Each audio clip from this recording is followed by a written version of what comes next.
গতকাল 23শে এপ্রিল হয়ে গেল পশ্চিমবঙ্গ রাজ্য বিধানসভার প্রথম দফার নির্বাচন। এই নির্বাচন রেকর্ড তৈরি করেছে অন্তত তিনটি বিষয়ে। এক, এই প্রথম রাজ্যে শুধু নয়, সারা দেশে কোনো নির্বাচনে 90% বেশি ভোট পড়ল। দ্বিতীয় রেকর্ড, মুখ্য নির্বাচন কমিশনারকে এবার যেরকম অসভ্য ভাষায় আক্রমণ করলো রাজ্যের শাসক দল এবং তার সঙ্গে সঙ্গত দিল বাম কংগ্রেস একটু কম আকারে, এরকম ব্যক্তিগত স্তরের আক্রমণ ইতিপূর্বে আর কোনো মুখ্য নির্বাচন কমিশনারের উদ্দেশ্যে হয়নি। এমনকি টিএন সেশনকেও জ্ঞানেশ কুমারের 1/10 আক্রমণও শুনতে হয়নি। তবে সবচেয়ে উল্লেখযোগ্য হলো 3 নম্বর রেকর্ডটি। সেটা হলো দীর্ঘ কয়েক দশকের মধ্যে এবারের মতো শান্তিপূর্ণ নির্বাচন আগে কখনো হয়নি। নির্বাচনের দিন এবার একটি মৃত্যুও ঘটেনি। নির্বাচন কমিশনার, দেশের স্বরাষ্ট্রমন্ত্রী এই নির্বাচনকে শান্তির নির্বাচন বলেছেন। প্রধানমন্ত্রীও বলেছেন স্বাধীনতার পর এমন শান্তিপূর্ণ নির্বাচন পশ্চিমবঙ্গে এই প্রথম। তবে এই শান্তি আবার সবার কাছে ভালো লাগেনি। এবারের নির্বাচনকে শান্তির নির্বাচন বলতে অনেকেই রাজি নন। ছেলেবেলায় পড়া একটি ছড়ার একটি লাইন অনেকের মতো আমারও মনে পড়লো, আপনাদেরও হয়তো মনে পড়বে। ছড়াটি হলো, শকুন কাঁদে গরুর শোকে। এই শকুনদের কান্নাটি ভারী অদ্ভুত। তারা বলছে কোথায় শান্তি, অমুক জায়গায় বুথে বিজেপির এজেন্টের মাথা ফেটেছে, তমুক জায়গায় প্রার্থীকে মার খেয়ে বন বাদার ভেঙে দৌড়ে পালাতে হয়েছে, প্রার্থীর গাড়িতে ইট ছোড়া হয়েছে, কেন্দ্রীয় বাহিনীর জওয়ানদের মাথা ফেটেছে পাথরের ঘায়ে। সুতরাং কোথায় শান্তিপূর্ণ নির্বাচন?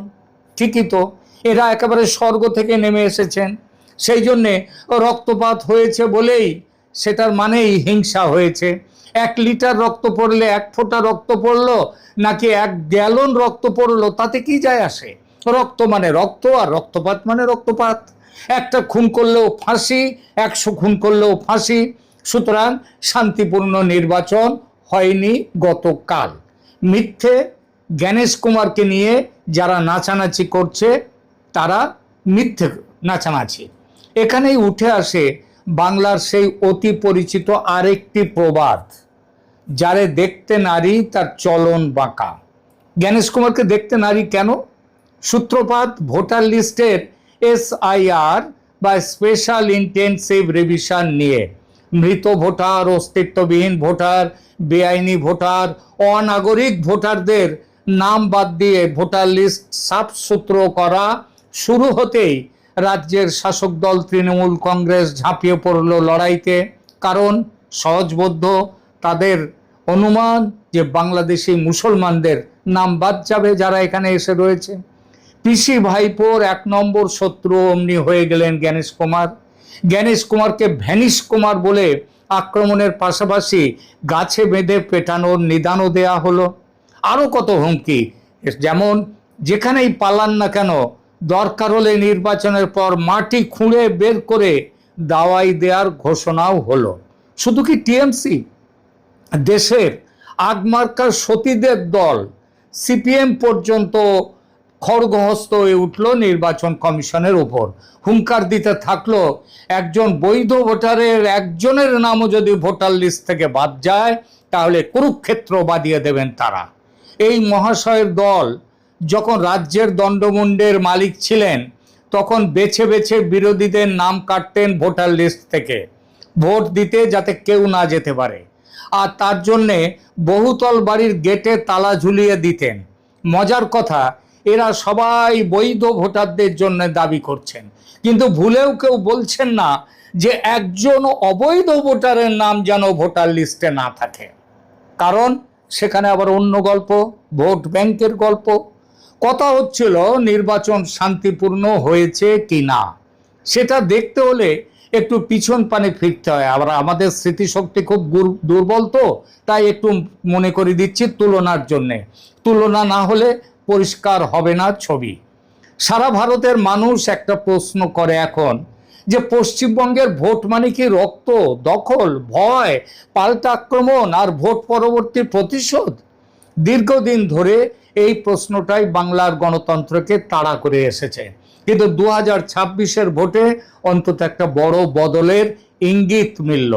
হিংসা পুরো শূন্যে নামেনি, কিন্তু কোনো মৃত্যু নেই। আর প্রথম দফায় 23 এপ্রিল রাত পর্যন্ত বড় কোনো গোলমাল কিংবা একটি মৃত্যুর সংবাদও সামনে আসেনি। মানে একটা পুরো দিনের ভোট হয়ে গেল 152টি আসনে, অথচ একটাও মৃত্যু নেই। এটা যদি কারো কাছে অসম্ভবকে সম্ভব করা না মনে হয়, তবে বলতে হয় তার মন বলে কোনো পদার্থ আছে কিনা সেটা নিয়েই প্রশ্ন উঠবে। এই রাজ্যের নির্বাচনে হিংসার ইতিহাস এই সব মহাশয়দের কতটা জানা আছে কিনা, আর তারা একেবারে শান্তির স্বর্গ থেকে নেমে এসেছে কিনা, সে প্রশ্নটিও ওঠে। খুব পুরনো দিনের ইতিহাস টানব না, সেই ইতিহাস ঠিকমতো পাওয়াও যায় না। তবে নির্বাচনে হিংসার রাজনীতি প্রথম নখ দাঁত বের করে প্রকাশ্যে এলো 1972 সালে। পশ্চিমবঙ্গের নির্বাচনী ইতিহাসে 1972 সালের বিধানসভা ভোটকে বড় মোড় বদল বলা হয়। বিভিন্ন রাজনৈতিক স্মৃতি, প্রবন্ধ, ঐতিহাসিক আলোচনায় বারবার উঠে এসেছে যে ওই ভোটে জালিয়াতি, সন্ত্রাস, ভোটারদের বুথে যেতে বাধা, মারপিট এবং শাসক পক্ষ সমর্থিত দাপট নির্বাচনের চরিত্রই বদলে দিয়েছিল প্রথমবারের মতো। জ্যোতি বসুর নির্বাচন থেকে কার্যত সরে দাঁড়ানোর প্রসঙ্গ সেই সময়ের অস্বাভাবিক পরিবেশের প্রতীক হিসেবে বারবার উদ্ধৃত হয়ে থাকে। 1972 শুধু একটি নির্বাচনের বিতর্ক ছিল না, কার্যত সেখান থেকেই পশ্চিমবঙ্গে ভোট মানেই শক্তির প্রদর্শন, এই বিশ্বাস এই রাজ্যে স্থায়ী হয়ে গেল। বরেণ্য চিত্র পরিচালক তপন সিংয়ের আতঙ্ক ছবিটি রাজনৈতিক অপরাধীরা কিভাবে পশ্চিমবঙ্গের রাজনীতি দখল করলো তার একটা দলিল। এই ছবির সেই বিখ্যাত সংলাপ নিশ্চয়ই অনেকের মনে পড়বে, মাস্টারমশাই আপনি কিছুই দেখেননি। 1977-এ বামফ্রন্ট ক্ষমতায় এলো এবং দীর্ঘ 34 বছরের শাসনে পশ্চিমবঙ্গের রাজনীতি নতুন এক হিংসার কাঠামো পেল। গ্রাম বাংলায় রাজনৈতিক নিয়ন্ত্রণ, সাংগঠনিক আধিপত্য এবং হিংসার মাধ্যমে ক্ষমতা দখলের সংস্কৃতি একেবারে চেপে বসলো। বিরোধীদের চাপে রাখার এক গভীর সংস্কৃতি এই সময় প্রাতিষ্ঠানিক রূপ নেয়। এই পর্বে নির্বাচনী হিংসা সবসময় একদিনের বোমাবাজি নয়, বরং সেটা ছিল এলাকায় প্রভাব বজায় রাখার ধারাবাহিক প্রচেষ্টা, বিরোধীদের কোণঠাসা করা আর ভোটের আগেই মনস্তাত্ত্বিকভাবে বিরোধী ভোটারদের হারিয়ে দেওয়ার কৌশল। বিরোধীদেরও এটাই হলো সেই সংস্কৃতি। বিরোধীদের বাড়িতে সাদা থান কাপড় পাঠানো, অর্থাৎ একরকম রাজনৈতিক মৃত্যু বার্তা, এই সংস্কৃতির অভিযোগও বাম আমলের অবদান। পরবর্তীকালে একই কৌশল তৃণমূল আমলেও সচল থাকলো, শুধু নয় আরো ভয়ঙ্করভাবে বেড়ে গেল। গুরু বামফ্রন্টের 34 বছরের অবদানকে ছাড়িয়ে আরো ব্যাপক এগিয়ে গেল তৃণমূল কংগ্রেস, যা দেখায় রাজনৈতিক সংস্কৃতি বদলালেও ভয় দেখানোর ভাষা আরো গভীর। 2023 সালের 15 জুন এই সময় পত্রিকার এক প্রতিবেদনে 2003-এর পঞ্চায়েত নির্বাচন সম্পর্কে যা লেখা হয়েছে সেটা একটু পড়ে শোনাচ্ছে। সব কিছু তো খবরের কাগজে বেরোয় না, আর তখন এমনভাবে 24/7 টেলিভিশন চ্যানেলও ছিল না, ছিল না সোশ্যাল মিডিয়া। মোটর বাইকে চড়ে হাতে বা হ্যান্ডেলে দলের ঝান্ডা নিয়ে ঘোরা ভৈরব বাহিনীকে দেখলে প্রাণ কাঁপত বিরোধী দলের কর্মী থেকে সাধারণ মানুষ সবার। সেদিন তাদের ঠেকানোর মতো কোনো শক্তি যেমন বাইরে দেখা যেত না, তেমনি দলের ভেতরেও তাকে নিয়ন্ত্রণ করার প্রবণতা ছিল না, আর সরকার তো দলেরই। আজ যখন মোহাম্মদ সেলিম, সুজন চক্রবর্তীরা বা মানে ভীষ্ম পিতামহ বিমান বসু ভোট হিংসার কথা বলেন, তখন মুখ দিয়ে বেরিয়ে যায়, তুমি মহারাজ সাধু হলে আজ, ওরা আজ চোর বটে। তারপর যারাই ক্ষমতায় এসেছে এই রাজনৈতিক হিংসাকে পাখি পড়ার মতো রপ্ত করেছে, সেই ট্র্যাডিশন সমানে চলেছে। তাই এই রাজ্যে হিংসা ছাড়া নির্বাচন ভাবতে পারি না। শুনলেন এই সময়ের প্রতিবেদন 2003-এর পঞ্চায়েত নির্বাচনের পরিপ্রেক্ষিতে 2023-এ স্মৃতিচারণ। 2003-এর পঞ্চায়েত নির্বাচনকে এখনো অনেকে ভয়াবহ স্মৃতি হিসেবে উল্লেখ করেন, যদিও নির্ভুল ও সর্বসম্মত মৃত্যু সংখ্যা সহজে পাওয়া যায় না। প্রাক্তন আইএএস এবং তৃণমূল কংগ্রেসের একদা সাংসদ জহর সরকার প্রকাশ্যে বর্তমান মুখ্য নির্বাচন কমিশনারকে তুমুল আক্রমণ করেছেন।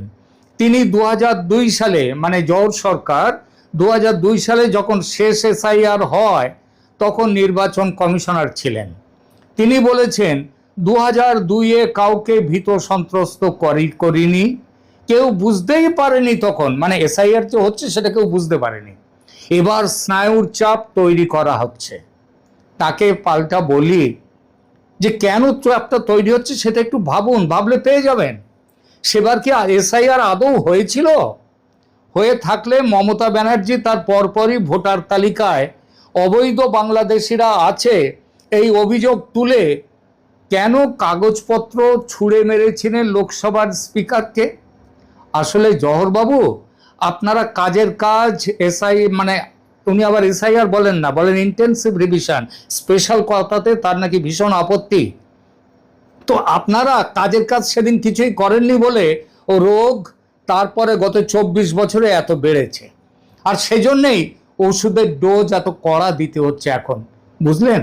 2008-এর পঞ্চায়েত এবং 2009-এর লোকসভা নির্বাচনের পরবর্তী রাজনৈতিক সংঘর্ষ বামফ্রন্টের জমি সরে যাওয়ার লক্ষণ হিসেবে আলোচিত হয়। একটি প্রতিবেদনে ইকোনমিক অ্যান্ড পলিটিক্যাল উইকলির উদ্ধৃতি দিয়ে বলা হয়েছে যে 2009-এর লোকসভার পরে ভোট হিংসাজনিত মৃত্যু 150 ছাড়িয়েছিল 2009-এ। আবার সেই একই সূত্রে আর এক দাবি ছিল 2009 লোকসভা থেকে 2010 সালের মাঝামাঝি পর্যন্ত প্রায় 269 জন খুন হন। দল বলেছে, সিপিএম, যে তারা সবাই নাকি তাদের সমর্থক যারা খুন হয়েছে। আজকাল তৃণমূল কংগ্রেসও সেই একই কথাই বলে, কেউ মরলেই তাদের কর্মী বলে দাবি করে। লাশের তো বিরাট ডিম্যান্ড, সুতরাং এই লাশ তাদের, আর দোষ চাপায় বিরোধীদের ঘাড়ে। এই সংখ্যাগুলো নিয়ে বিতর্ক আছে, কিন্তু একটা কথা স্পষ্ট, পরিবর্তনের আগে বাংলার রাজনীতি গভীর সংঘর্ষের ভেতর দিয়ে এগোচ্ছিল। 2011-তে তৃণমূল কংগ্রেসের উত্থান পশ্চিমবঙ্গের রাজনীতিতে ঐতিহাসিক পরিবর্তন আনে। অনেকেই ভেবেছিলেন বাম আমলের দখলদারি সংস্কৃতির অবসান হবে, কিন্তু বাস্তবে দেখা গেল ক্ষমতা পাল্টালেও সহিংসতার সংস্কৃতি শেষ হলো না, খুনোখুনির রাজনীতি শেষ হলো না, বরং বহু ক্ষেত্রে তার মালিকানা কেবল বদলে গেল। গুরুমারা বিদ্যে আরও এগুলো। 2011 বিধানসভা ভোট ঘিরেও বিভিন্ন রিপোর্টে 17 থেকে 25 জনের মৃত্যুর দাবি উঠে এসেছে। অর্থাৎ যে পরিবর্তনকে গণতন্ত্রের পুনর্জন্ম বলা হয়েছিল তার সঙ্গেও রক্তপাতের ছায়া রয়ে গেল। এখানে এসে আমরা সবচেয়ে কড়া যে তথ্যগুলো অনেকটা নিশ্চিতভাবে পাই। 2018 সালের পঞ্চায়েত নির্বাচন পশ্চিমবঙ্গের নির্বাচনী ইতিহাসে এক ভয়ঙ্কর অধ্যায়। আজতক মিডিয়ার একটি প্রতিবেদনে 48 জনের প্রাণহানির উল্লেখ আছে। অন্যদিকে ভোটের দিন আনন্দবাজার অন্তত 16 জনের মৃত্যুর কথা বলেছিল। কবে এটা? এটা হচ্ছে 2018 সালের পঞ্চায়েত নির্বাচনের। আর রাজ্য পুলিশ কি বলেছিল? না না, এত লোক মারা যায়নি, মারা গেছে মাত্র 6 জন।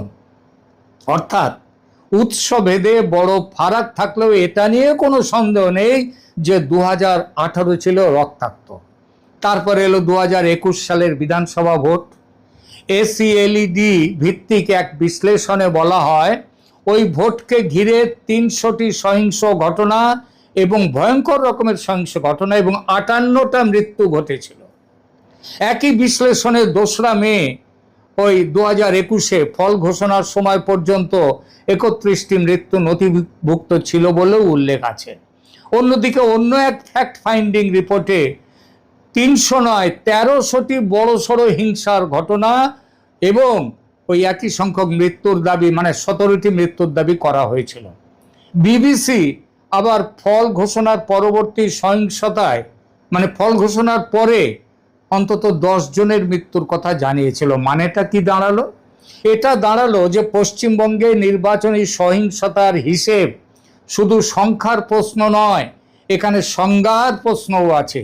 কে শুধু ভোটের দিন মোট ধরছে, কে মনোনয়ন থেকে ফল পরবর্তী প্রতিশোধ পর্যন্ত ধরছে, আর কে দলীয় নিহত বনাম সাধারণ নাগরিক কিভাবে গুনছে, তার উপর সংখ্যাটা বদলে যাচ্ছে। আসুন 2023-এর পঞ্চায়েত নির্বাচনে, এখানে তো ছবিটা আরো ভয়াবহ। বিবিসি ভোটের দিন দুপুর পর্যন্ত 9 জনের মৃত্যুর কথা বলেছে, কমপক্ষে 9 জন। গণশক্তি সিপিএম এর মুখপত্র ভোটের দিন 13 জনের মৃত্যুর কথা বলেছে 2023-এ। ইটিভি ভারত কমপক্ষে 15 জনের মৃত্যুর কথা বলেছে। প্রথম আলো বাংলাদেশের বিখ্যাত পত্রিকা, তারা 11 জুলাই 2023 পর্যন্ত 47 জনের মৃত্যুর কথা জানিয়েছে ভোটের ব্যাপারে। আনন্দবাজার 14 জুলাইয়ে বলেছে সংখ্যা 50 পেরিয়েছে। আবার মার্কিন মানবাধিকার রিপোর্ট উদ্ধৃত আলোচনায় এই সংখ্যা 50 নয় 52টি মৃত্যুর উল্লেখ আছে, এবং অন্য এক পর্যালোচনায় সংখ্যাটা 54তেও চলে গেছে। তার মানে এই তত্ত্বগুলো থেকে একটা জিনিস পরিষ্কার, তৃণমূল আমলে নির্বাচনী সহিংসতা গুরুমারা বিদ্যের জোরে অনেক ক্ষেত্রে মাত্রা ছাড়া হয়েছে। বিশেষ করে পঞ্চায়েত ভোট, যেখানে স্থানীয় ক্ষমতা, ঠিকাদারি, সামাজিক প্রভাব এবং গ্রামাঞ্চলের নিয়ন্ত্রণ একসঙ্গে জড়িয়ে থাকে, সেখানে রক্তপাত ভয়ঙ্কর উচ্চতায় পৌঁছে গিয়েছিল। যে মিডিয়া কর্মীরা আজ 2026-এর গতকালকের ভোটকে শান্তিপূর্ণ বলতে নারাজ শুধু নয়, নির্বাচন কমিশন ও মোদি সহ যে শান্তিপূর্ণ নির্বাচনের দাবি করেছেন, সেই দাবি নিয়ে ঠাট্টা মস্করা করে লিখছেন বা ইউটিউব ভিডিও করছেন, তাদের বলি চোখ থেকে দলের চশমা খুলে একটু সোজাসুজি দেখুন, পুরনো দিনকে একটু স্মরণ করুন, তাহলে বুঝবেন 2026 সালের ভোটে কি হিংসা একেবারে হয়নি? না, সেটা বলা যাবে না। কয়েক দশকের পুরনো রোগ এত সহজে চলে যায় না। রাতারাতি সব সাফসুতরো হয়ে যাবে। রোগী সুস্থ হয়ে, যে রোগী শুয়েছিল সে সুস্থ হয়ে মিল্খা সিংয়ের মতো দৌড়বে, এটা যারা আশা করে তারা হয় মূর্খ নয় ধান্দাবাজ। 23শে এপ্রিল প্রথম দফার দিন গাড়ি ভাঙচুর হয়েছে, প্রার্থীকে মারধর হয়েছে, কেন্দ্রীয় বাহিনীর ওপর হামলা, বোমাবাজি, ইটপাটকেল ছোড়াছুড়ি সব হয়েছে। এমন অন্তত 10টি ঘটনার খবর এসেছে। কটা ঘটনা? 10টি ঘটনা। আগে কত হতো? 100 1000 পেরিয়ে যেত। কিন্তু মারাত্মক আঘাত বা মৃত্যু না, নেই। যে গোলমালটুকু হয়েছে তার পুরো দায় রাজনৈতিক নেতৃত্বের। বলাই বাহুল্য এটুকুও থাকবে না আগামী দিনে যদি নেতা নেত্রীদের নোংরা উস্কানি দেয়াটা বন্ধ করা যায়। কিন্তু তারা ক্ষমতায় থাকলে তো সেটা বন্ধ হবে না। তাদের ছুঁড়ে ফেলা যায় এবং এই সমস্ত নোংরা উস্কানি, এই বিশৃঙ্খলা, এই গোলমাল বন্ধ করা যায় যদি এই সব নেতা নেত্রীদের ক্ষমতার মসনদ থেকে ছুঁড়ে ফেলা যায়। সামান্য ছোটখাটো ঘটনা সত্ত্বেও 23শে এপ্রিল রাত পর্যন্ত প্রথম দফা ঘিরে বড় মৃত্যু সংবাদ সামনে আসেনি। আর এটাই এই রাজ্যের নির্বাচনে হিংসার সংস্কৃতিতে এক বিশাল বিশাল পরিবর্তন। এখানেই নির্বাচন কমিশনের ভূমিকা সামনে আসে। কড়া নজরদারি, কেন্দ্রীয় বাহিনীর দৃশ্যমান মোতায়েন, দ্রুত হস্তক্ষেপ আর ঝুঁকিপূর্ণ এলাকার বাড়তি মনোযোগ, এই সবের ফলে অন্তত প্রথম দফায় হিংসার মাত্রা নিয়ন্ত্রণে রাখা গেছে বলে মনে করার যথেষ্ট ভিত্তি আছে। বাংলার ভোট ইতিহাসে এটা ছোট ঘটনা নয়। শ্রীযুক্ত বাবু জহর সরকার মহাশয়, আপনি কি তাহলে বুঝতে পারছেন যে নির্বাচন কমিশন এবং জ্ঞানেশ কুমার কোনো রকম বাজে কাজ করেনি? বরং বহু বছরের অভিজ্ঞতা মাথায় রাখলে বলা যায় 2026 নির্বাচন কমিশন অন্তত একটি জিনিস প্রমাণ করেছে, পশ্চিমবঙ্গে ভোট মানেই মৃত্যু, এই ধারণা অবশ্যম্ভাবী নয়। আর এখানে একটা রাজনৈতিক রসিকতার কথা বলতে হয়। কেউ কেউ প্রধান নির্বাচন কমিশনার জ্ঞানেশ কুমারকে ভ্যানিশ কুমার বলে কটাক্ষ করেছিলেন শ্রীযুক্ত বাবু অভিষেক বন্দ্যোপাধ্যায় মহাশয়। কিন্তু প্রথম দফার ফলাফল অন্তত এই বার্তা দিচ্ছে যে তিনি নিজে ভ্যানিশ হননি, বরং পশ্চিমবঙ্গের পুরনো ভোট হিংসার সংস্কৃতিকে ভ্যানিশ করতে পেরেছেন। 2026 একটি অত্যন্ত প্রার্থিত আশার জায়গা তৈরি করেছে। এটা যদিও সবার কাছে প্রার্থিত নয়। একটি ভিডিওতে অন্তত বলতে শুনলাম, প্রথম দফায় এত গোলমাল, এই গোলমাল দ্বিতীয় দফায় নিশ্চয়ই আরো বাড়বে, অর্থাৎ তিনি আশা করছেন যে আরো বাড়বে।